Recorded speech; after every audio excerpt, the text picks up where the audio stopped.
राजेश आज बहुत ही एक्साइटेड था।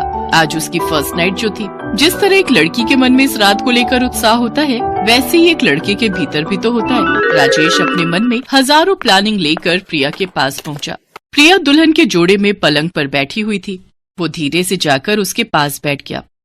डर लग रहा है, नर्वसनेस भी है। क्या कहा आपने? मैंने कहा डर लग रहा है। नहीं, डर क्यों लगेगा भला? मुझे कोई डर नहीं लग रहा है। अरे तुम्हें नहीं, मुझे डर लग रहा है।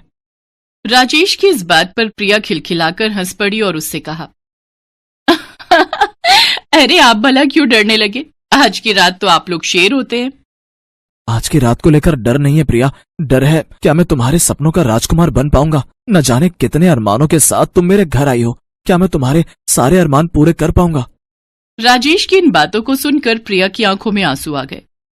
आप बहुत अच्छे हैं राजेश, बहुत अच्छे। आप कितना कुछ सोच रहे हैं मेरे बारे में। अब तो सारी जिंदगी तुम्हारे बारे में ही सोचना है प्रिया। प्रिया और राजेश बातें कर रहे थे, तभी प्रिया के मोबाइल की घंटी बजी। प्रिया ने स्क्रीन की ओर देखा।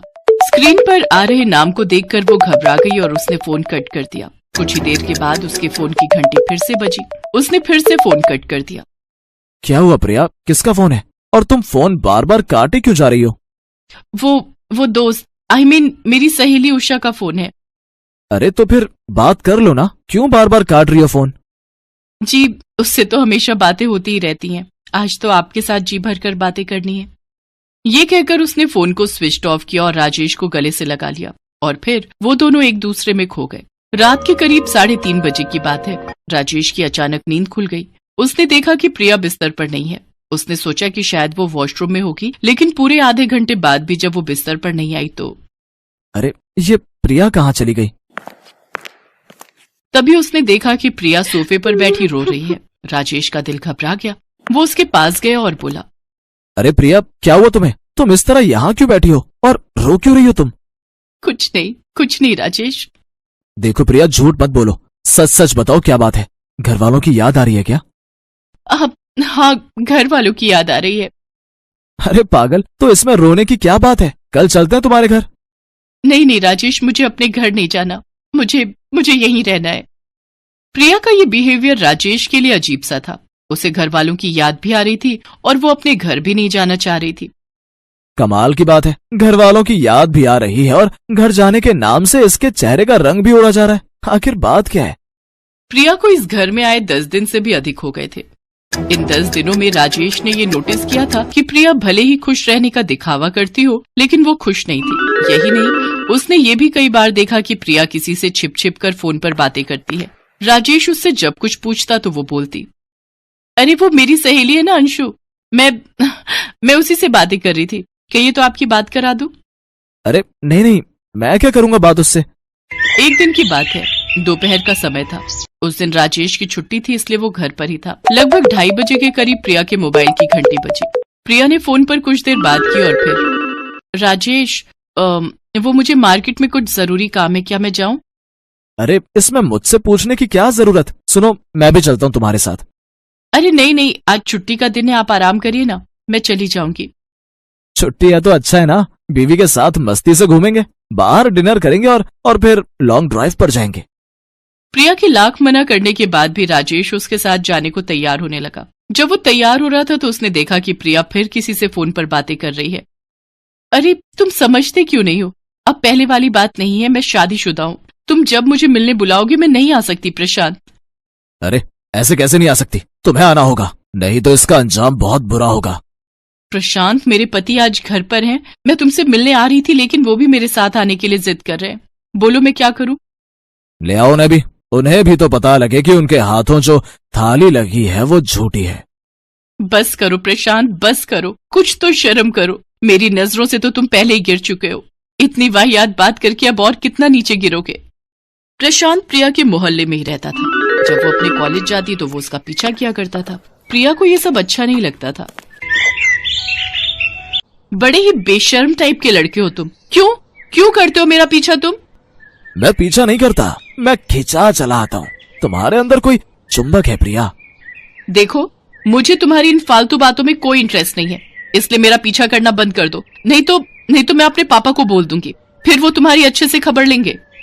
बोल दो प्रिया, जिसको बोलना है बोल दो, मेरी पिटाई करवा दो या मुझे जान से मरवा दो, लेकिन ये याद रखना है कि मेरे जैसा सच्चा प्यार करने वाला तुम्हें कोई नहीं मिलेगा। प्रशांत की इस बात पर प्रिया का पारा और चढ़ गया। अरे तुम समझते क्यों नहीं हो? मैंने कहा ना, मुझे तुम में कोई इंटरेस्ट नहीं है, इसलिए मेरा पीछा प्लीज छोड़ दो। ठीक है प्रिया, जो प्रेम करते हैं वो अपनी प्रेमिका का ना सिर्फ सम्मान करते हैं बल्कि उसका दिल ना दुखे इसका ख्याल भी रखते हैं। आज से मैं यानी प्रशांत तुमसे वादा करता हूँ कि मैं तुम्हारा पीछा नहीं करूंगा, लेकिन हाँ, मैं तुम्हें चाहना नहीं छोड़ पाऊंगा, नहीं छोड़ पाऊंगा प्रिया। प्रशांत वहां से लौट गया। अगले दिन प्रिया जब कॉलेज के लिए निकली तो वो बार बार पीछे घूमकर देख रही थी कि प्रशांत उसके पीछे तो नहीं आ रहा है, लेकिन प्रशांत नहीं आ रहा था। पूरे 1 सप्ताह तक प्रशांत उसे दिखाई नहीं दिया। उसकी यही अच्छाई प्रिया को भा गई। प्रशांत अब उसके पीछे नहीं आता था, लेकिन अब वो चाहती थी कि वो उसके पीछे आए। एक दिन प्रशांत उसे दिख गया। प्रशांत ने उसे देखा तो अपनी नजरें झुका ली और वहां से जाने लगा। क्या हुआ प्रशांत? मुझे देखकर इस तरह क्यों जाने लगे? तुम तो प्यार करते हो ना मुझसे, अब क्या हो गया? प्रशांत प्रिया से उम्र में काफी बड़ा था। प्रिया टीनेज में थी, इसलिए प्रशांत टीनेज की साइकोलॉजी को बहुत अच्छे से समझता था। प्रिया के इस तरह उसके पास आने से वो समझ गया था कि उसने जो बीज बोया है वो अपनी जड़ें जमा चुका है। उस दिन के बाद प्रिया और प्रशांत छिप छिप कर मिलने लगे। एक दिन प्रशांत ने प्रिया को एक होटल में मिलने के लिए बुलाया। अरे प्रशांत, मुझे डर लग रहा है, कहीं मुझे यहाँ किसी ने देख लिया तो? अरे कोई नहीं देखेगा प्रिया, ये होटल शहर से बहुत दूर है। प्रशांत और प्रिया शहर से दूर उस होटल के एक छोटे से कमरे में पूरी दुनिया को भुलाकर उस दिन एक हो गए। प्रिया को ये सब अच्छा लग रहा था, लेकिन प्रशांत के लिए तो प्रिया एक नई शिकार थी, जो उसके जाल में न सिर्फ पूरी तरह फंस गई थी, बल्कि उसके पास तो कई ऐसी तस्वीरें और वीडियो भी प्रिया की थी, जिसका वो जब चाहे जैसे चाहे प्रयोग करता। एक बार, अरे तुम पागल तो नहीं हो गई प्रिया? हम प्रेमी हैं, प्रेमी ही रहने दो, वही अच्छा है। ये शादी वादी की जिद मत करो। प्रशांत, ये तुम क्या कह रहे हो? मैं प्रैक्टिकल बातें कर रहा हूँ प्रिया। अरे जिंदगी के मजे लो, ये शादी वादी के चक्कर में पड़ोगी तो फिर जिंदगी जिंदगी नहीं, बोझ बन जाएगी। उस दिन प्रिया के वो सारे सपने टूट गए जो सपने उसे प्रशांत ने दिखाए थे। उसे अब उससे घिन आने लगी थी। वो उसी समय होटल को छोड़कर वहां से निकल गई। उस दिन के बाद वो प्रशांत से मिलना तो दूर, उसके नाम तक से घृणा करने लगी थी, और उसे खुद से भी घृणा हो गई थी, क्योंकि उसने अपने माँ बाप की नजरों से छिपकर वो सारे काम किए थे जो उसे नहीं करने चाहिए थे। मैं खुद को कभी भी माफ नहीं कर पाऊंगी। जो मैंने किया है, मैंने गुनाह नहीं, पाप किया है, पाप। प्रिया का कॉलेज खत्म हो गया था। वो अपना पास्ट भुलाकर नए सिरे से अपनी जिंदगी जी रही थी। इस बीच उसके मम्मी पापा ने राजेश से उसकी शादी तय कर दी, लेकिन इस बीच उसका पास्ट प्रशांत फिर से आ गया और देख लो क्या करना है। तुम्हारी सारी फोटो और वीडियो अभी भी मेरी गैलरी में है और मेरे एक क्लिक पर तुम्हारे पति की गैलरी में होंगी, इसलिए एक बार मुझसे मिल लो। बहुत दिन हो गए तुम्हें चखा नहीं। प्रशांत लगातार फोन करके प्रिया को ब्लैकमेल कर रहा था। प्रिया भी तंग आकर उससे मिलने को उस दिन तैयार तो हो गई थी, लेकिन अपने बैग में एक चाकू रखते हुए उसने सोच लिया था कि आज मैं अपने पास्ट का पन्ना हमेशा हमेशा के लिए अपनी जिंदगी से फाड़कर फेंक दूंगी। लेकिन उस दिन प्रिया की सारी बातें राजेश ने सुन ली और उसे सारी असलियत का पता लग गया। प्रिया, लगता है तुमने सिर्फ मुझसे शादी की है, दिल से अपना नहीं माना। ऐसा नहीं है राजेश, मैं डर गई थी। प्रिया, डरना तो उसे चाहिए जो तुम्हें बार बार ब्लैकमेल कर रहा है। ठीक है, माना कि शादी से पहले तुम्हारा उससे कोई संबंध था, लेकिन उसकी असलियत सामने आने पर तुमने उससे किनारा तो कर लिया था ना। अब तुम देखो मैं क्या करता हूँ उस प्रशांत के साथ। राजेश उसी समय प्रिया के साथ एसपी साहब के पास गया और उन्हें सारी बातें बताई। एसपी ने तुरंत कार्रवाई करते हुए प्रशांत को गिरफ्तार कर लिया और थाने में उसकी जमकर धुनाई की। अरे अरे, मैंने कुछ नहीं किया, मुझे छोड़ दो, मुझे राजेश और प्रिया के जीवन से प्रशांत नाम का कांटा अब हमेशा के लिए निकल गया था। दुल्हन के लिबास में अलका चुपचाप बिस्तर पर बैठी हुई थी। आज अपने ससुराल में उसकी पहली रात थी।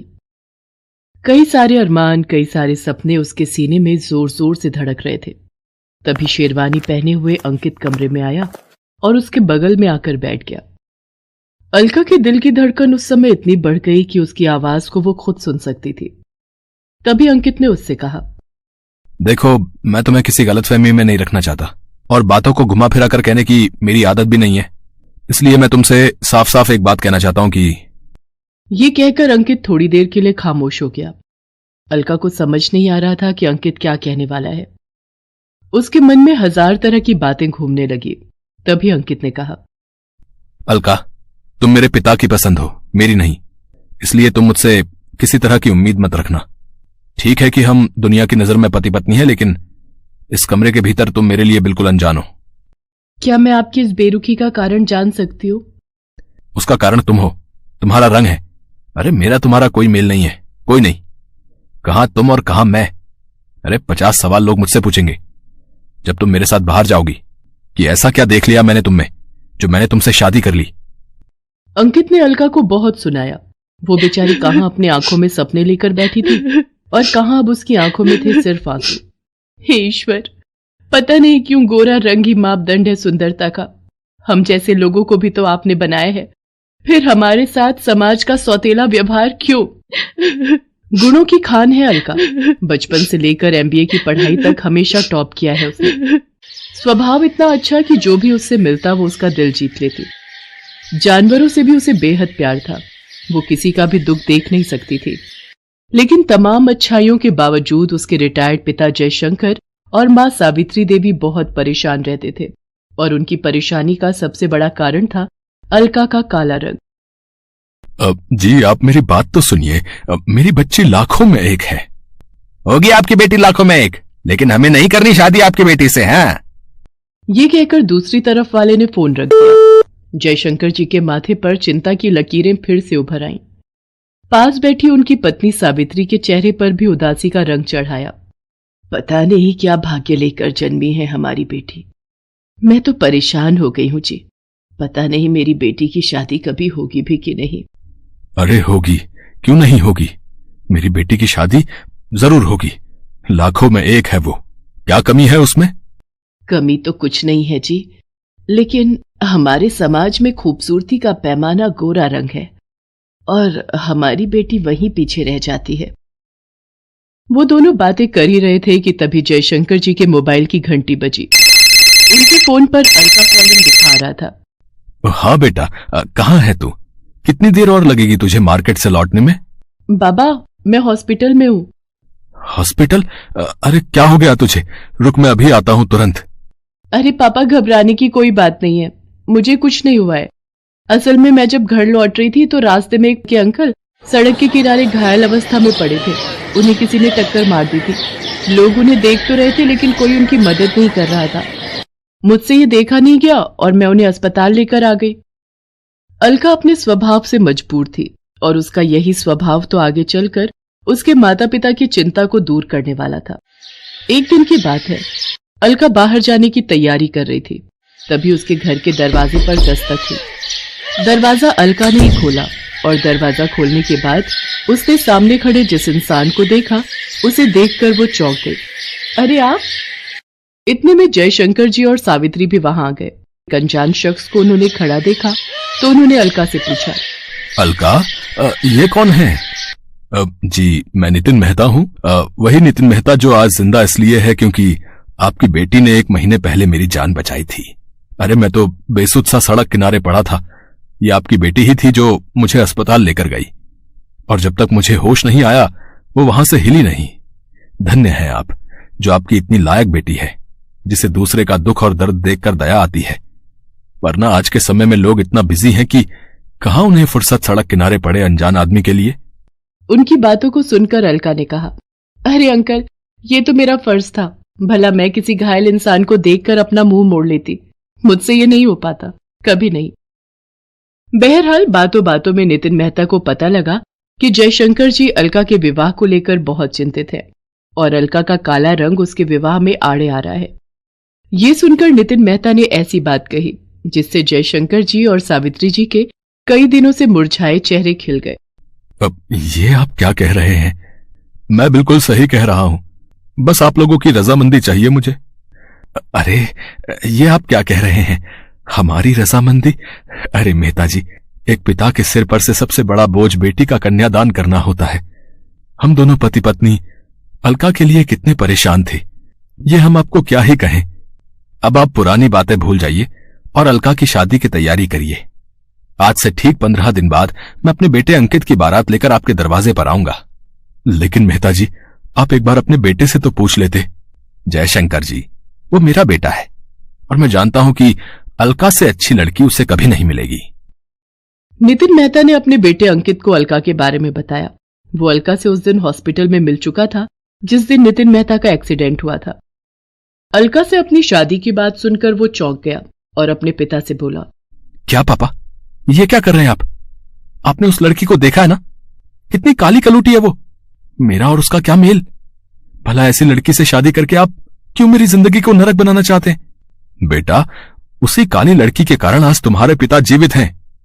याद रखना ये बात, और मेरी ये बात भी याद रखना कि रूप से बड़ा गुण होता है, और मेरा दावा है कि अलका जैसी गुणी लड़की तुम्हें चिराग लेकर ढूंढने से भी नहीं मिलेगी। बहरहाल अंकित अपने पिता से बहुत प्यार करता था, इसलिए उसने उनके दबाव में ही सही अलका से शादी कर ली। लेकिन अलका को वो पांव की जूती समझता। उसके पास बैठना तो दूर, वो उससे ढंग से बात तक नहीं करता। इस बीच उसके पिता कुछ दिनों के लिए तीर्थ यात्रा पर चले गए। अंकित का एक दोस्त था नीरज। वो अक्सर अंकित के घर आता जाता था। थोड़े दिनों में ही उसने ताड़ लिया कि अंकित और अलका के बीच कुछ भी सही नहीं है। एक दो बार अंकित ने भी नीरज से बातों बातों में इस बात की मौन सहमति दे दी थी। एक दिन जब अंकित घर पर नहीं था तो वो उसकी अनुपस्थिति में उसके घर आया। अरे कहाँ है भाभी जी हमारा अंकित? जी वो अभी अभी कहीं घूमने निकले हैं। अरे ये क्या बात हुई है? अकेले ही निकल गया? आपको लेकर नहीं गया? जी ऐसी तो कोई बात नहीं है, मुझे तो कहीं जाना नहीं था। जाना नहीं था या वो लेकर नहीं गया? ये आप क्या कह रहे हैं? मैं उनकी पत्नी हूँ, जब चाहे उनके साथ कहीं भी जा सकती हो। अच्छा, वैसे ऐसा लगता तो नहीं है। नीरज का इस तरह से पर्सनल होना अलका को बिल्कुल पसंद नहीं आया, लेकिन वो अंकित का दोस्त था, इसलिए अलका ने उससे कुछ ज्यादा नहीं कहा। उसके बाद तो नीरज को जब भी मौका मिलता वो अंकित के घर पर धमक पड़ता और अलका को अपनी बातों के जाल में फंसाने की कोशिश करता। कभी आपकी चर्चा नहीं करता अंकित है? सब ठीक तो है ना भाभी जी? हाँ हाँ सब ठीक है। वैसे कोई दिक्कत हो तो आप मुझसे कहें। अरे मैं हूं ना आपका देवर, आपकी सारी इच्छाएं पूरी कर दूंगा, सारी। आप समझ रही ना मैं क्या कह रहा हूं? नहीं, बिल्कुल नहीं समझ रही। और कौन सी इच्छाओं की आप बात कर रहे हैं? वैसे मुझे किसी चीज की जरूरत होगी तो मैं अंकित को बोलूंगी, आपको नहीं। नीरज बड़ा ही बेशर्म टाइप का आदमी था। उसे लगता था कि भले ही अलका का रंग काला है, लेकिन उसके भी तो जज्बात होंगे, उसकी भी तो एक आम लड़की की तरह इच्छाएं होंगी। इसलिए वो अपनी बातों के जाल में फंसाकर उसका गलत फायदा उठाना चाहता था। और एक दिन उसने सब्र की सारी सीमाएं तोड़ दी और अंकित की गैर मौजूदगी में अलका का हाथ पकड़ लिया। देखिए भाभी, कुछ चीजों को दबाना नहीं चाहिए। अगर दबाएंगे तो वो आप पर हावी हो जाएंगी। आप जवान हैं, आपकी जरूरतों को मैं समझता हूं। देखिए अंकित तो आपकी वो जरूरतें पूरी करने से रहा। आप कहें तो मैं आपकी आग बुझा सकता हूं। ये कहकर उसने अलका को गले से लगाने की कोशिश की, लेकिन अलका ने एक जोरदार तमाचा उसे खींचकर मार दिया। अरे क्या समझ रखा है आपने मुझे? हाँ, क्या समझ रखा है? कई दिनों से मैं आपकी इन हरकतों को बर्दाश्त कर रही हूं तो आप तो सिर पर चढ़े आ रहे हैं। अरे अंकित मेरे पति हैं, पति। 7 फेरे लिए हैं मैंने अग्नि के सामने उनके साथ। मैं उनको बहुत प्यार करती हूँ, अपनी जान से भी ज्यादा। आप इसी समय यहां से निकल जाइए, नहीं तो आज मैं कुछ कर बैठूंगी। अलका जब ये बात नीरज से कह रही थी तभी अंकित वहां आ गया। उसने अलका की सारी बातें सुन ली। उसे अपने किए पर अब बहुत पछतावा हो रहा था। वो पत्नी जो उसे जान से भी ज्यादा प्यार करती थी, वो उसके साथ कितना बुरा व्यवहार करता था। लेकिन आज मौका था अपनी गलतियों को सुधारने का। वो उनके सामने आया और अपने दोस्त नीरज के गाल पर उसने भी तमाचा मारा। नमक हराम, मैं तुझ पर इतना भरोसा करता हूं और तू मेरे घर में ही मुंह मारने आ गया। चला जा यहां से, चला जा, नहीं तो मैं जान से मार दूंगा तुम्हें। तुम्हारी हिम्मत कैसे हुई मेरी अलका पर बुरी नजर डालने की? चल भाग यहां से। नीरज वहां से 9-2-11 हो गया। अंकित ने अपनी गलतियों की माफी अलका से मांगी और कहा, पापा ठीक कहा करते थे, तुम्हारे जैसी लड़की मुझे चिराग लेकर ढूंढने पर भी नहीं मिलेगी।